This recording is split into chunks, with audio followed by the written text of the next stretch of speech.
നമസ്കാരം ഗൈസ്, ആർജിയാണ്. രാവിലെ ഇപ്പൊ എന്തുണ്ടാക്കും കറിയൊക്കെ തീർന്ന് വിഷമിച്ചിരിക്കുന്ന സമയത്താണ് മീൻ വന്നുകൊണ്ട് വിളിച്ചു പറഞ്ഞത് നമുക്ക് പോയി മീൻ വാങ്ങിട്ടാ. അപ്പൊ മീൻ വാങ്ങുമ്പോൾ മല കയറി പോയിക്കൊണ്ടിരിക്കാൻ മുകളിൽ വണ്ടി പോയി നോക്കട്ടെ. നമുക്ക് മല കയറി മുകളിലേക്ക് പോയി തളർന്ന് നമ്മളെ മീൻ നമ്മുടെ പോയി നോക്കട്ടെ. ഓക്കെ ഉണ്ട്, വങ്കട മീനാണ് കിട്ടിയത് ഗൈസ്. നമ്മൾ ഇന്നലെ മീൻ വന്ന് പോയതുകൊണ്ട് ഇന്ന് വരും വിചാരിച്ചു ഒട്ടും പ്രതീക്ഷയില്ല അല്ലേ. സാധാരണ പുള്ളി ഒന്നരാടം വരാറുള്ളൂ. നമ്മൾ മീനില്ല അപ്പൊ കറിക്ക് എന്ത് നനച്ചോണ്ടിരിക്കായിരുന്നു.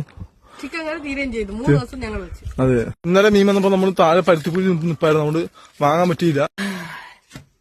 ദൈവമുണ്ട്, സൈക്കിളൊക്കെ അതുകൊണ്ടാണ് മീൻ കിട്ടിയത്. അതെ, മീൻ